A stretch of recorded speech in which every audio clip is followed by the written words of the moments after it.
Country Life on Midlands 103. Brought to you by W. Orshaw, Burlington Business Park, Tullamore. Supplier of New Holland tractors in the Midlands. worshaw.ie.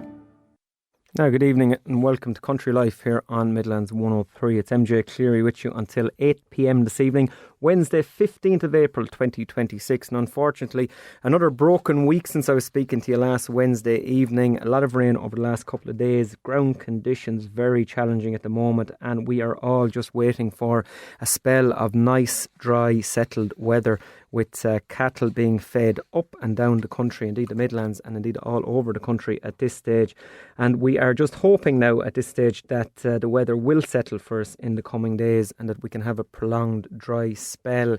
This evening on the programme, lots to get around as always here on Country Life. In a moment, Pat O'Toole from the Irish Farmers Journal has a word on how the government has come out of the fuel protests, with news of Michael Healy-Rae leaving his position as Junior Minister in the Department of Agriculture, and then the €100 million fuel support package, which has also been announced. Also this evening, Newford Suckler Herd. They have their open day next week. It's approximately a 90 cow herd using AI to try to maximise profitability. It's run by Teagasc and other partners. One of those partners is Dawn Meats. Paul Nolan from Dawn Meats will join me to chat later, where the drop in beef prices will be put to him. It's having a huge effect on the confidence in the beef sector at the moment. Also, Michael Fagan from Teagasc will chat to me about the practical aspects of the herd and what you can learn on the day. That open day is taking place next week. Animal Health Ireland are running a biosecurity week. So what is biosecurity and how can it benefit your herd? More on that a little bit later with Liam Doyle from Animal Health Ireland. And finally this evening, Tullamore Show have an event in Anna Harvey Farm here in Tullamore next week. It's called An Introduction to Showmanship.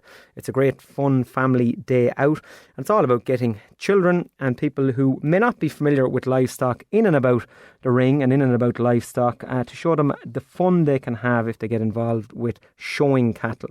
Also on the day we're going to have future stars of the show ring. So breeds such as Speckled Park and the Irish Moiled will be present. Ken Hill from County Cavan runs that part of the day. He'll chat about that, while Caelan McNamara joins me from Tullamore Show.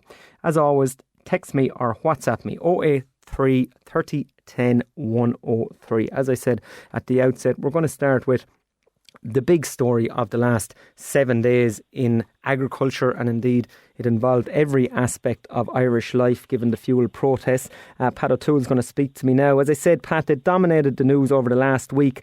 We're going to talk about that. We're going to lead into Minister Michael Healy-Rae, former Minister Michael Healy-Rae, in a moment. But firstly, Pat, the government, how do you think they've come out of these protests? Damaged. I think a whole load of reasons for that assessment. Firstly, the volume of public support for the protests, even though it discomforted an awful lot of people, starting out as protests within Dublin and around the country, slowing down traffic on the roads with slow drives, and then the blockade of the ports, significant disruption to public life, and yet a very high volume of support. The protesters were saying it. All of my colleagues and myself who were at any of the protests witnessed it. Lots of horns being beeped and thumbs up, and then polling by national media showing more people in favour of supporting the protests than opposed to them. That's really bad news for government. The loss of Michael Healy-Rae, I mean, from a numbers point of view, they've lost both Healy-Raes.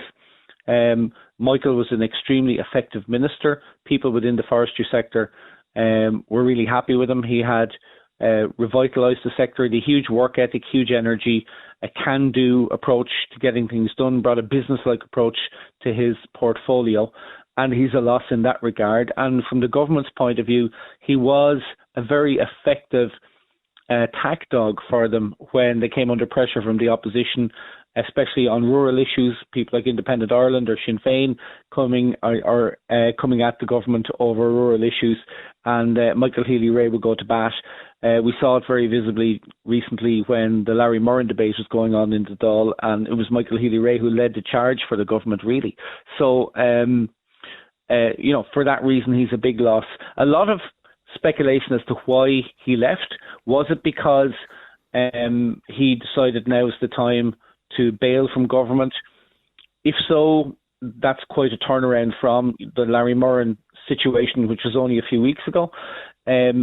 There was speculation that the government felt they had bought 2 votes with 1 cabinet seat, and Michael Healy-Rae, as a super junior, had a place at cabinet with the senior ministers, and that Danny Healy-Rae had to support the government for Michael to retain his position. If that's the case, I think you're going to see, backlash against that if that emerges as being the reality that Danny decided to walk and Michael had very little choice but to go with him because the government were going to effectively dismiss him from his portfolio. I don't know if that's true or whether Michael decided to walk.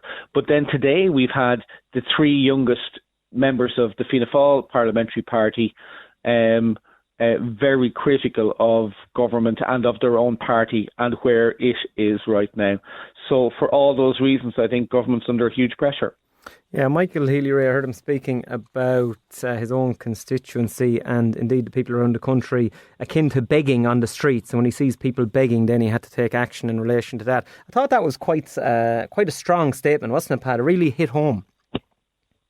Well, he has the ability to, deliver a soundbite. There's no doubt about that.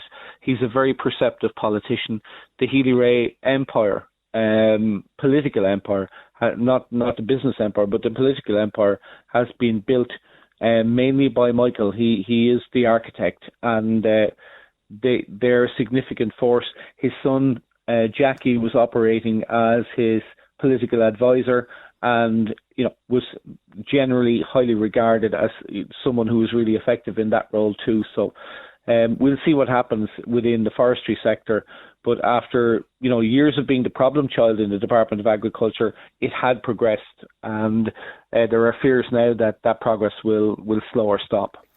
I don't think there's any question about that, Pat. From the programme here over the last number of years, the difference in confidence in the forestry sector since Michael Healy-Rae was appointed is really, really palpable. You can see it clearly, especially when you're talking to forest owners and people involved in the forestry business. So it's unfortunate in that regard. It is, and the government hasn't had a good week in terms of performance, like whether it's Jim O'Callaghan, Helen McEntee, Patrick O'Donovan, and the Taoiseach and the Taoiseach themselves at various times seem to say things which annoyed the average voter, the average taxpayer, the average punter, and all the more reason that a loss of someone as sure-footed as Michael Healy-Rae will be felt. The other thing is that it now, it's the first chink in the very carefully constructed broad coalition that was assembled and took so long to assemble 14 months ago. And it only took office 14 months ago. Remember, it took from November to January to form a government. And if you look on the government as a stool, one leg of the stool is now gone, and the stool's a bit wobbly for the foreseeable. In relation, Pat, to the fuel support package, then Minister Hayden came out forcefully and said, look, it was going to happen anyway. The protest had nothing to do with it. Whether he was right or wrong to say that, who knows, but probably leads on to what you were saying about saying things that annoys the average person. However, this 100 million fuel support package is there. What are the mechanics of this, Pat? How are people going to be able to obtain this funding?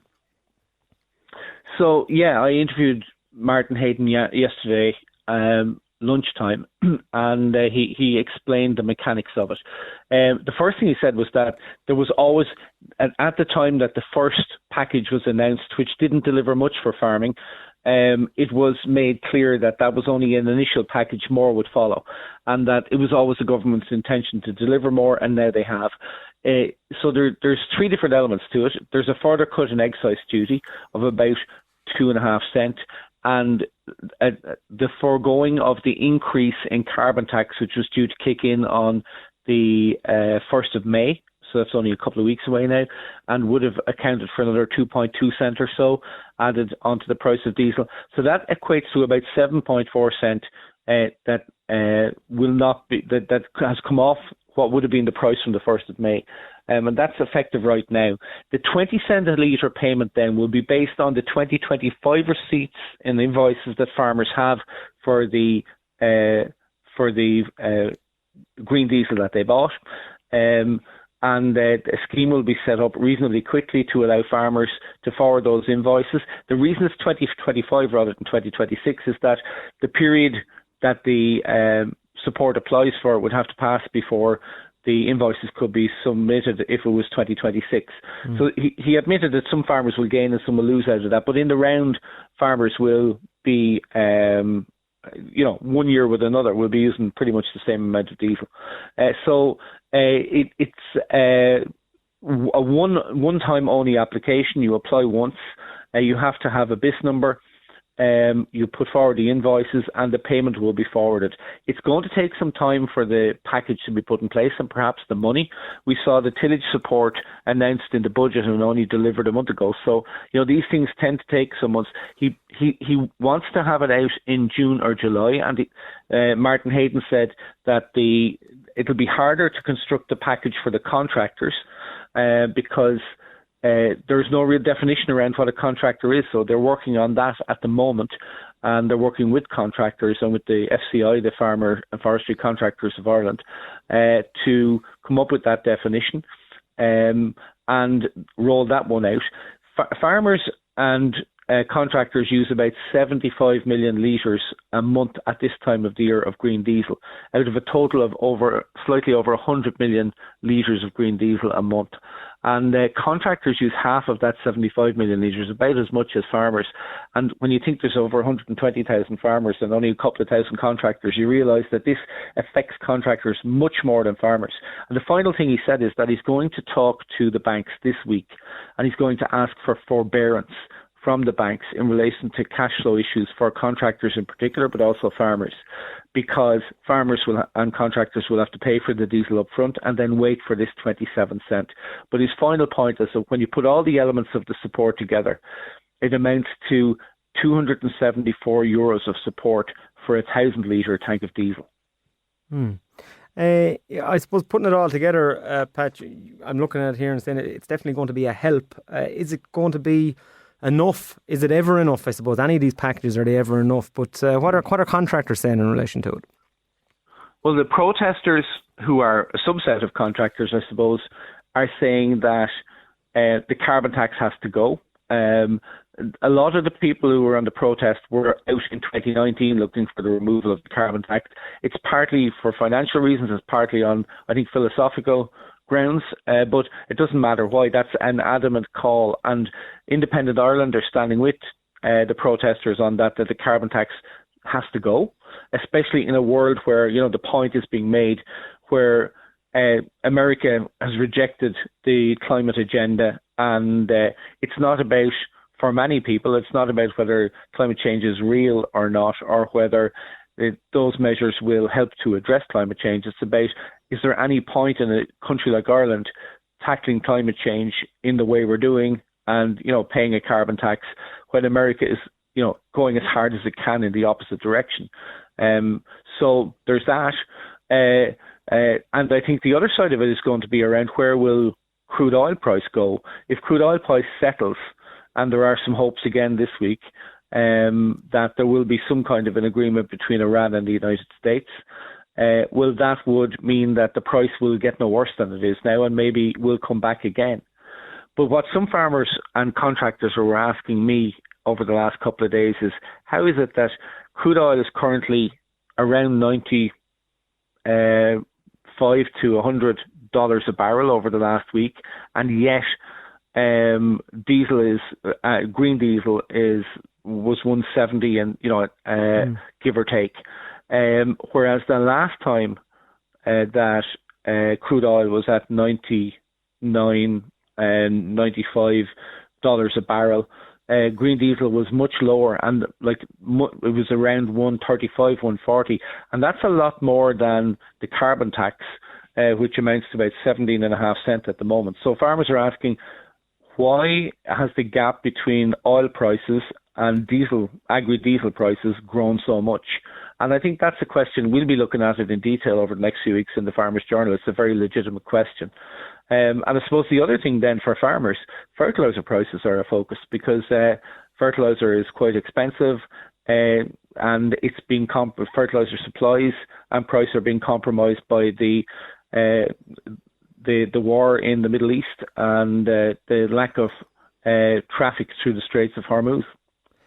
A lot to digest, Pat, and a lot to talk about, I suppose, over the coming days and weeks. And as you said, you're going to be documenting it in the Farmers Journal. But for this evening, many thanks for joining us and give us a rundown on the big news issue of the last 7 days. Many thanks, Pat. You're very welcome, MJ.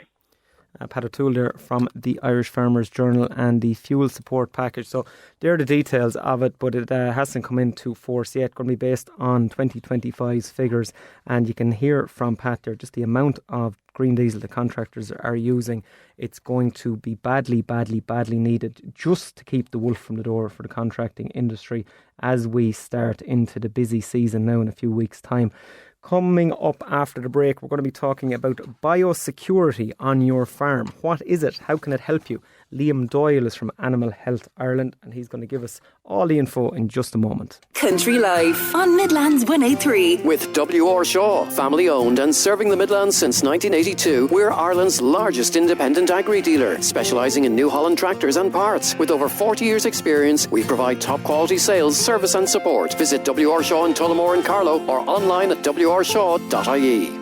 And you're very welcome back to Country Life here on Midlands 103. Now we are talking about biosecurity, and we have Liam Doyle. He's from Animal Health Ireland, and we're going to figure out what it is and how it affects us. Liam, many thanks for taking my call this evening.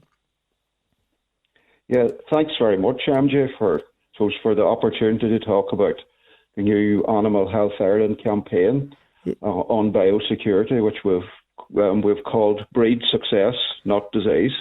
Yeah, breed success, not disease. And it's taking place this week, and you have a series of videos, a series of testimonials in relation to it. We'll talk about those in a moment. But first, Liam, overarching theme here, biosecurity. What is it exactly?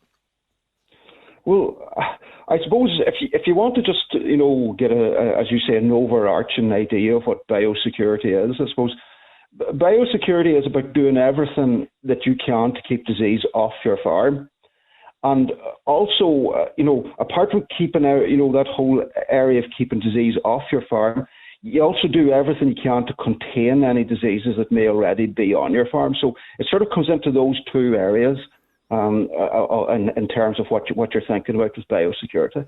Yeah, and disease. I was looking at something before about etymology, I think is the word. It's where words come from, and disease, dis-ease, when you break it down, a lack of ease. And that is exactly what disease is. When it comes into the farm, not only is it a lack of ease for the animals, but for the herd owner as well. It's a really stressful thing. To keep it out is the best thing we can do on our farm for profitability, for animal health, for stress for the herd owner, for all of those different aspects. And that's what you're trying to get across with this week. Yes, and we have, I suppose, the idea behind this is that, we're running a 5-day campaign. It started on Monday and it's running to Friday. And this campaign was proposed and designed through Animal Health Ireland. It's their biosecurity technical working group. I know that is a group of people. It's comprised of a wide range of experts in the industry, practicing vets, farm advisory people, academics, and with expertise in particular diseases. So what they decided to do this year is to run a campaign which would focus on the timely event of breeding your cattle, but they would use the expertise of the group to link the breeding on the farm to biosecurity, and so it would bring those two concepts together. And provide a campaign of advice around those two areas. And some of the areas you're advising on this week, and these videos will be available, they are available on YouTube. If you pop in Animal Health Ireland biosecurity. They'll pop up. I was on them earlier on, and I saw a couple of them had launched there. You have your own channel on it, so that's where people can access this. But just looking at some of the areas, one of them is buyer beware, managing the stock bull. So for a lot of closed herds, dairy herds who are breeding their own replacements, for example, the only real way of disease coming in is by purchasing a bull. But people have to be very careful. Yeah, correct, MJ. I suppose it's a real dilemma for for the situations you describe. For a farmer who pretty much has most to all intents of a closed herd, but they're faced with this problem that they have to actually buy in a bull. And I suppose it's one of the, over the 5 days, it's one of the days we concentrate on this idea of the focus on purchasing of a stock bull. And on that day, for instance, we try to provide the farmer with as much practical advice around what you do, when you purchase a bull. And I suppose just maybe to say a few words on, how it would break down on that particular day. For the advice you get to purchase a stock bull, you're looking at, first of all, I suppose a lot of it is about planning, and it's about planning where do you purchase the bull from, and in other words, you aim to purchase the bull from as low a risk source as you can. In other words, someone that you have maybe formed a relationship with over time, that you understand their systems, and that they are that they do the thing well, and therefore you have confidence in purchasing from them. The other thing I suppose that's very important as well is when you purchase the bull and you take the bull home. I suppose the complete wrong thing to do is to drop the tail door of the trailer and put your bull out with your breeding stock, because your breeding stock are, they are the investment that you've spent years building up on your farm, and you really don't want to expose those stock to an unknown risk immediately. So what we advise in terms of biosecurity is that you're thinking about quarantine of a bull when he arrives. No, you just don't introduce him directly to your stock. And I suppose it's all well and good people saying, to a farmer, oh, you must quarantine your bull, you must close him. We actually advise a bull should be quarantined or kept away from breeding stock for 28 days before the release. But I suppose it's a very good question to ask someone, someone like me who's saying to you, quarantine your bull for 28 days and don't let him out to your breeding stock. Why are you doing that? There has to be good reasons for doing things like that. So the reasons why you do something like that is when you actually take a bull, or any stock to your farm, they could be physically carrying some microorganism on their bodies, and when you release them directly to your own cattle, you obviously expose them to it. So if you actually quarantine your bull, you're removing a lot of that risk, and that there isn't a direct transfer of some microorganism from another farm to your farm. So that is a good reason to quarantine on its own. Also, there's the idea that when you actually buy in something like a bull, obviously there's a lot of stress and transport and moving them to another farm, and they could be incubating some other disease, which wouldn't actually be apparent at the time whenever you would buy the bull, but the bull could develop it and then spread it to your breeding stock immediately. So if you have them in quarantine and you're observing them for a period of time, you then can actually determine if the bull is healthy and not incubating the disease. Also, another very good reason for incubating animals is that it gives you time to vaccinate them with anything, that your vet would advise you to vaccinate them with while coming onto your farm. You may have vaccines that you need to use in your farm, and so it's a good idea to protect the bull during that period. And the other very important thing, and I've left it to last because it's very important, is to discuss with your vet when you're purchasing bulls, because there may be tests that you would want to carry out in that bull before you release the bull to the general herd, and put them in quarantine allows you time to do the test and also then to get the results and discuss them with your vet. So that's the reasons I would give behind, quarantining a bull when you purchase them, and why you should do it.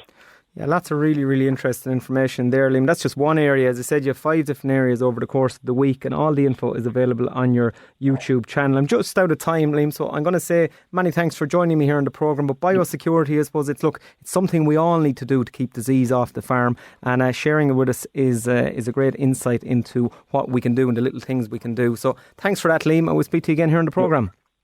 Thank you very much for the opportunity, MJ. Thank you very much. Liam Doyle there from Animal Health Ireland. As I said, those videos are available on YouTube. It's their National Biosecurity Week, and basically it is doing everything you can to keep disease off your farm. Some really interesting aspects there on the stock bull and keeping him on his own for a couple of weeks, a month, Liam was saying, until you let him out with the rest of the herd, obviously in view of other cattle in a shed somewhere where they can see. I know that's a particular when it comes to your quality assurance audit, that if you have a bull in a shed, that he can see other stock or see them from another shed or see them out in a paddock, not be completely isolated. That's an important one as well. Now, coming up after the break, we're going to be talking on beef. We're going to be talking to Michael Fagan from Teagasc. He's going to be speaking to us about the Newford Herd Suckler Open Day taking place next week. It's in partnership with Dawn Meats, and we have Paul Nolan from Dawn Meats also. So stay tuned. We'll be back in a couple of moments. Country Life on Midlands 103. Brought to you by W.R. Shaw, where New Holland isn't just a brand, it's our passion. For over 40 years, we've been Ireland's trusted name for New Holland tractors, parts and farm machinery. Whether you need new, used or ex-hire tractors, we've got you covered. wrshaw.ie. And you're very welcome back to Country Life here in Midlands 103. Now, the Newford Suckler Herd, they have a demonstration farm open day next Wednesday, 22nd of April. Michael Fagan from Teagasc is going to chat to me about what's on offer on the day. But first, one of the partners in the project is Dawn Meats. We have Paul Nolan from Dawn Meats on the line. Paul, many thanks for taking my call this evening. Not at all. Thanks for having me on. You're more than welcome, Paul. Look, there's a lot going on the day, and as I said, I'm going to chat through the mechanics of that with Michael Fagan in a moment. But Dawn Meats is a partner to this, and I'd be remiss, my listeners wouldn't stay listening, Paul, unless I asked you about beef prices at the outset here. Look, it's fair to say, Paul, farmers quite disillusioned with the drop in beef prices over the last couple of months. What would you say to them? Sure, what I'd say to them is, look, I mean, the reality is we had an exceptional year in 2025. The market was on fire. Everything aligned wonderfully. We had a world shortage of beef. We had a good demand, and we had excellent grazing season in Ireland. So it was happy days for a change, and everything was excellent. But it was what it says in the tin, I suppose. It was an exceptional year. And what we found, I suppose, has happened since, particularly post-Christmas, is that across Europe, there's been a bit of a malaise. Customers have slowed down in their spending. Then, of course, on comes the Iran war, and we see what has happened to fuel prices, which I suppose for all of us, whether you live in Italy, Germany, England or Ireland, your first concern is the fuel and the food argument again. So that hasn't helped. And then, of course, in we come to Easter, where this year everything aligned, and you had Ramadan and Easter very close together. So people splashed out and bought lamb, which wasn't exactly cheap. So we're now in a post-Easter situation, which we find we're in a little bit of a malaise. It'll take people time to get spending again. They're still watching the pumps and all that's going on in Iran, etc. So the thing we can say, I suppose, is, look, supplies are still relatively tight to normal situations over the last number of years. And any little lift at all with consumers will certainly help us. And I think to an extent we've seen that in the last just week or two, where the fall in prices, I suppose, has come to a trickle. The farmers on the ground here, Paul, across the Midlands, indeed the country, finding it hard to get cattle killed. Farmers with maybe 30, 40 cattle being offered 5 and 6 this week, 5 and 6 the following week, and you know it's very challenging for them. Are we seeing over the next couple of weeks, even if the price is still labouring where it's at, more ability to get cattle into factories? Because it is a big one for farmers at the moment. Yeah, I think it's down to two things. One, you don't want to overmarket if it's a little bit sluggish. You have to try your best to manage the market, I guess. And the second thing, though, is that the evidence from Board Bia would suggest that given the projected national kills, that the numbers on offer will probably slow down a little bit in the coming weeks. So all of that, I think, will help. And indeed, I see already from commentary that factories in the northern half of the country, the waiting time has reduced quite considerably, and I'm sure that will watch it right throughout the country and not. Have you a little bit of good news for us then, Paul, before I move across to Michael in relation to prices over the next maybe month to 6 weeks? Where do you see them go? Well, I don't have a crystal ball, as you know, but it just as I outlined to you there, I think we've through a particularly tough 3 months. We've had Easter done and dusted now, so our hope is that a combination of a tight supply and a small pickup in demand will make the difference. But at the end of the day, guys, Mr. Trump, I suppose, is deciding a lot of what we do with our lives every day, and I can't guess that. But I'm hopeful. I am strongly hopeful that things will stay steady now. Paul, I'm going to let you go and I'm going to move. I'll say thanks for joining me here on the programme. I'm going to move across to Michael Fagan from Teagasc. I'm just tight on time. So, Michael, I'm going to go straight to you about the Newford Day, which is taking place next week. Paul Nolan there from Dawn Meats, one of your partners. You have a number of partners, but the running of the farm, the Newford Suckler Farm, just can you give us a little bit of an outline, Michael, as to what the farm is about, the type of enterprise it is for people who aren't familiar, please? Hi, MJ. Thanks for that. Yeah, look, Newford Suckler Farm, it was established in 2014 in Athenry, and we're in Athenry in County Galway there for 7 years. And then there in May 23, we had to move up because we were on rented ground as such, IDA land, and we had to find another farm. So we moved up here to Roscommon and Screen here at League.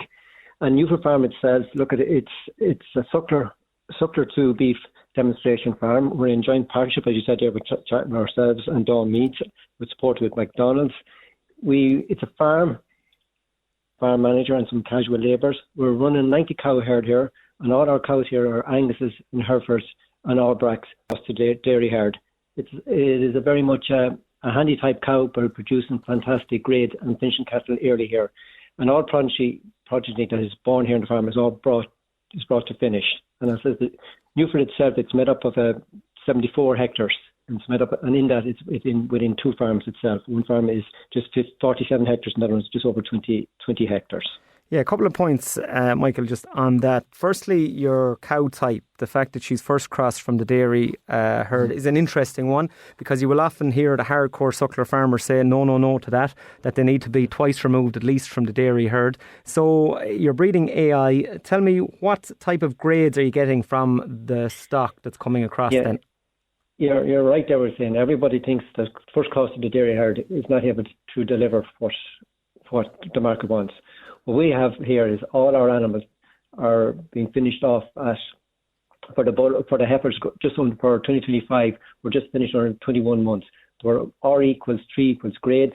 They went up the ramp at 624 kilos at a carcass weight of 331, a kilo at 53%. So that to me is in spec 331 at just under 21 months of age. And then for the steers themselves, then they also were R equals and 3 equals in 25. They went up the ramp at just under 700 kilos, or 700 kilos, and the carcass weight of 272. And they were just killed under 22 months. Yeah, they're exceptionally good weights. Are they eating much concentrate then, Michael, in the course of their life?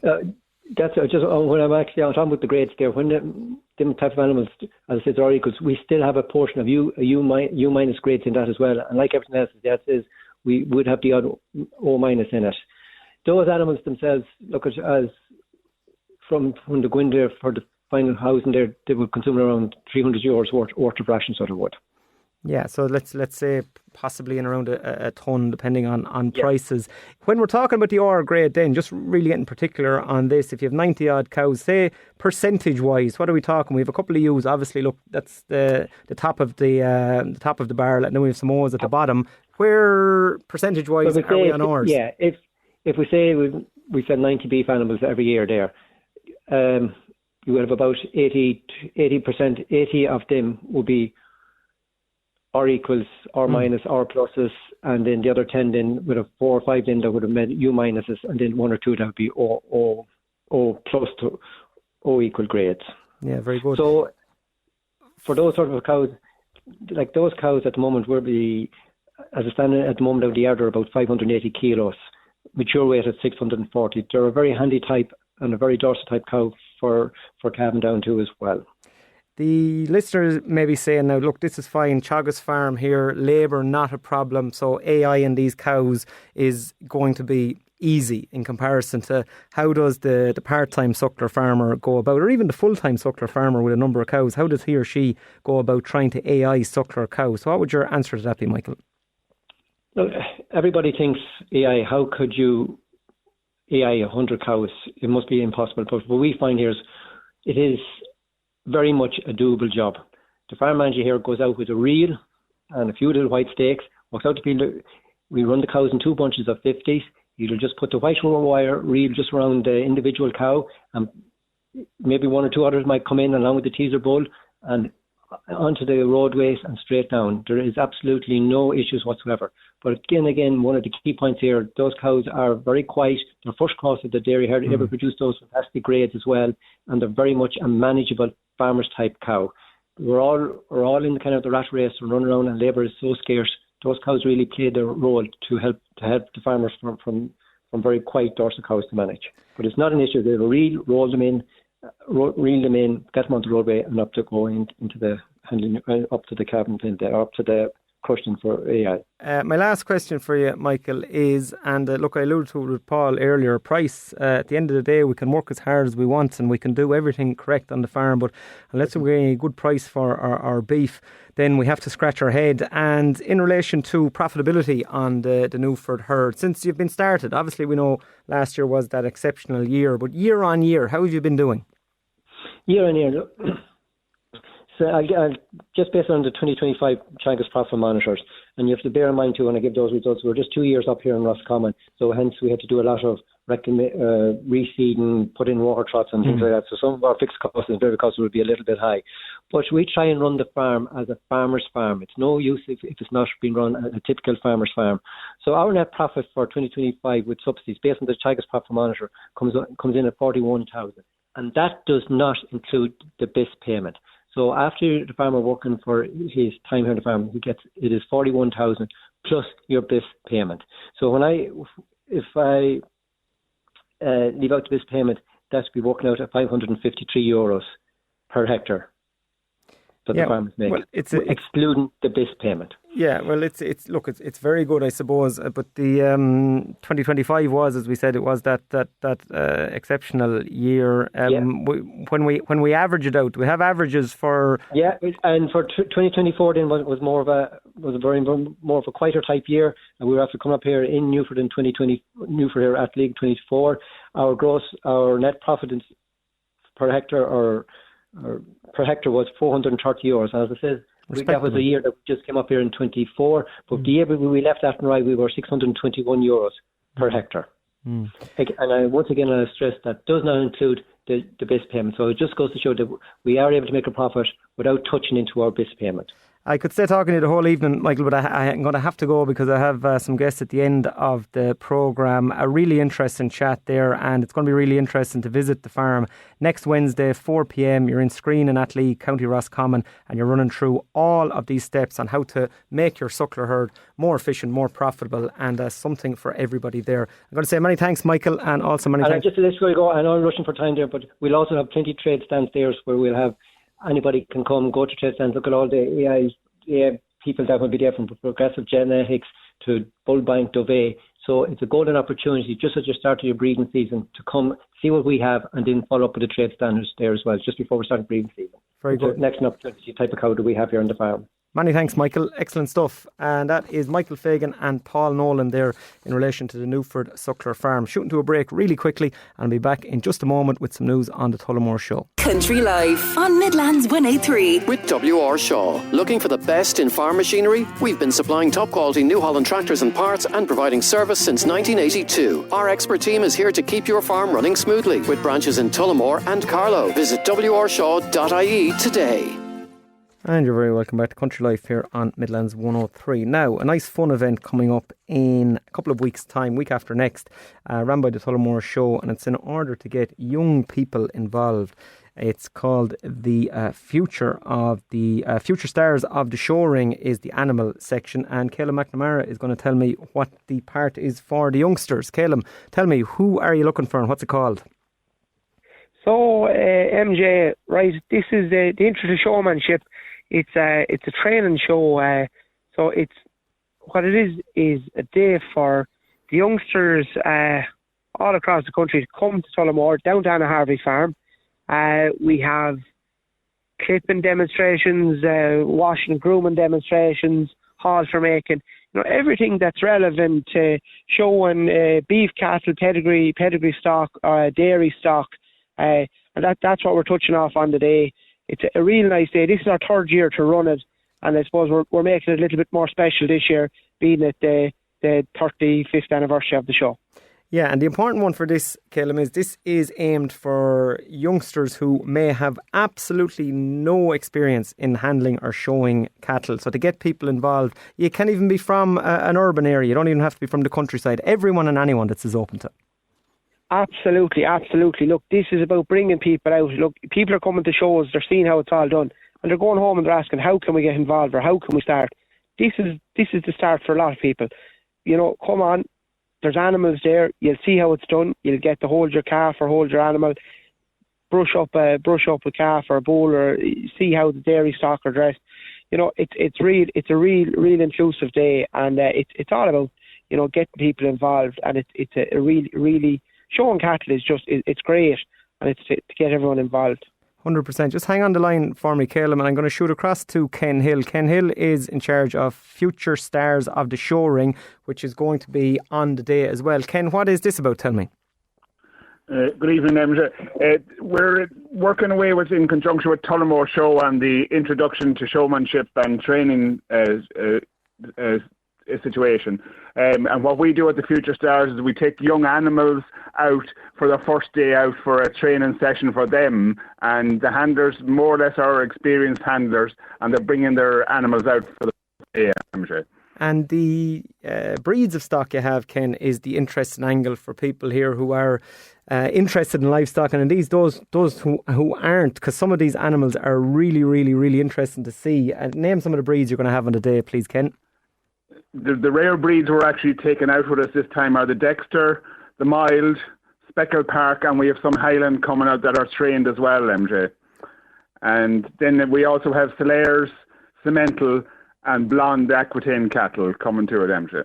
The likes of the Highland and the Solaires, the youngsters that are here at the intro to showmanship, they'll get a great bit of fun out of those cattle because they're so unique looking, Ken.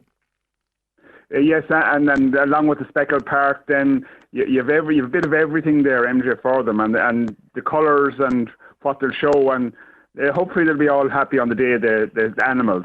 Well, first time out. Well, it's a nice synchronicity between the two. You have your Future Stars of the Showring, and then you have your youngsters, your Future Stars of Showmanship. So the two of them meleeing together, very nice. Ken, I'll say many thanks for joining me on the programme. I'm just going to shoot back to Caleb. Caleb, we have about 30 seconds left. Just tell us again where the event is on, time, and what people need to do if they want to pop into it. So look, very quickly, the 26th of April, Sunday the 26th of April, 10 o'clock, Anna Harvey Farm, just outside Tullamore. And just to register online, go on to the Tullamore Show website, register your interest online. It's a great family day. It's a free event. Everything's free. Goodie bag. Everyone that attends is fed. Brilliant day out. And it's us giving back to the youngsters and giving back to families that come attend the show, and to do something good. Lovely stuff. Well, many thanks, Caleb, and many thanks to Ken as well. You're going to be busy men on the run up to Tullamore Show with the amount of organising that needs to be done, but thanks to the guys there. That's Intro to Showmanship, Sunday 26th, 9:30 in the morning there, Anna Harvey Farm. Just also, Tullamore Show asked me to give a mention to this. If you have any idea that you want to put to them for people to invent, so they're looking for ideas for the invention corner. So it could be any anything at all. Think clever, sustainable, practical, or totally outside of the box. No idea is too wild.